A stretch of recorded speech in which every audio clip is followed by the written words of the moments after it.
Imagine a world not so long ago. A world of vast, open grasslands in the heart of Africa. The air is thick with the scent of wild things, and the constant hum of a struggle for survival hangs over everything. Here, on a ridge overlooking a great, shimmering lake, a small band of creatures huddles together. They are not yet fully human, but they are on the verge of becoming so. They are artists of a kind. With a precise and practiced hand, they chip away at a piece of greenish-black stone, turning it into a small, razor-sharp point. It's a painstaking process, but the prize is immeasurable. When the point is finished, they carefully lash it to a straight piece of wood, and in that moment, a simple stick is transformed into something revolutionary. A weapon, a javelin. Today, we might see this as a primitive tool, but for them, it was the key to a new world. A single, small stone tip allowed them to hunt from a distance, to kill larger, more dangerous animals than ever before. It gave them a safer way to get the food they needed, to put a crucial distance between themselves and the massive beasts of the savannah. It was a humble invention, but it was nothing less than humanity's crowning achievement. And it was made possible only by a long, slow journey of evolution, a journey that began millions of years before with a simple need to survive. In our modern world, we've almost completely forgotten who we are. We see ourselves as creatures of comfort, of convenience. We get our food from supermarkets and our meals from fast food windows. We look in the mirror and see no killer, no predator. Compared to a cheetah's speed or a lion's teeth, we seem fragile, weak, and slow. And yet, we are the most lethal predators this planet has ever known. This wasn't a title we earned with guns and technology, but with our bodies, our brains, and a deep-seated drive forged over millions of years. Long, long ago, our ancestors were mostly vegetarians, much like their primate relatives. Creatures like the famous Lucy lived a life of foraging, not hunting. But everything changed. As the world around them shifted, as lush forests gave way to open grasslands, they were faced with a choice: adapt or die. Some lineages, like the robust Australopithecines, chose one path. They evolved massive jaws and powerful teeth to grind tough plants, surviving on a diet of what was left. Our ancestors, however, chose a different and more dangerous route. They began to eat meat. This was the first and most important step on the path to becoming human. This new diet of meat sparked a cascade of changes in our ancestors' bodies. They were no longer just foragers. They were becoming hunters. They were becoming competitors on a savanna ruled by saber-toothed cats and other ferocious carnivores. We're not built for speed. Not in a sprint, anyway.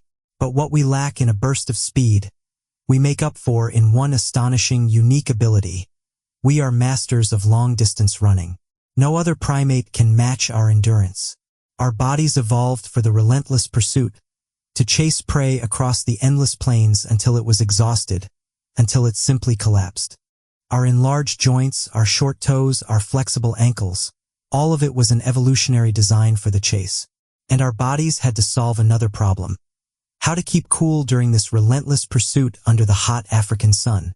Our fur began to disappear, replaced by a cooling system no other creature had: the ability to sweat. This built-in air conditioner allowed our ancestors to keep hunting, keep running, long after other predators would have overheated. But running was only half the battle. After the long, grueling chase, our ancestors needed a way to deliver the final, lethal blow from a safe distance. Our primate cousins, the chimpanzees, are terrible at throwing. We are, on the other hand, masters of it. Scientists have discovered the secret lies in our shoulders. The way our arm bone twists, the way our shoulder socket is positioned, these traits, which began to emerge 2 million years ago, allowed us to store and release elastic energy. It gave us the power to throw with incredible speed and accuracy. But this new ability came with a cost. These new shoulders made our ancestors worse at something they had always relied on: climbing trees. The safety of the branches, the shelter from ground-dwelling predators, was slowly being traded away for something else. Something more dangerous, but also more rewarding. It was a choice between the comfort of the old world and the promise of a brave new one. A world where they were not just survivors, but hunters. So our ancestors had the bodies of hunters. But were they actually hunting? For a long time, we didn't know. The earliest evidence of hunting was just 400,000 years old. But recent discoveries have pushed that timeline back, deep into the past. At a site in Tanzania, at the famous Olduvai Gorge, researchers found a treasure trove of butchered animal bones dating back 1.8 million years. For decades, experts have debated if these early humans were hunting or just scavenging the leftovers of other predators. A groundbreaking new theory looked at the mortality profile of the bones, the ages of the animals killed. Scavengers, like our ancestors would have picked off the weakest and oldest animals. But the bones told a different story. The vast majority of the animals were in the prime of their lives, strong, healthy adults. This was not the work of scavengers. It was the work of hunters, choosing their prey and taking it down themselves. Even older evidence has been found in Kenya. There, at a site called Kengera South, thousands of tools and animal bones show a consistent pattern of meat consumption dating back 2 million years. It wasn't a one-time meal. It was a way of life. It was a commitment to a new diet, a new destiny. The shift to eating meat was perhaps the most pivotal moment in our history. It created a feedback loop that shaped everything to come. More meat meant more calories and fat, which fueled the growth of our brains. Bigger brains led to more complex tools and better hunting strategies. Better hunting meant even more meat and even bigger brains. Our brains swelled from 600 cubic centimeters to a staggering 1,300 cubic centimeters, the change from early Homo to Homo sapiens. This new lifestyle didn't just change our bodies, it changed our society. Hunting large animals required cooperation and planning. It led to the sharing of food, the division of labor, and a greater social organization. Men and women working together, returning to a central camp with the fruits of their labor. It was an ancient arrangement, but it was a key to our incredible success as a species.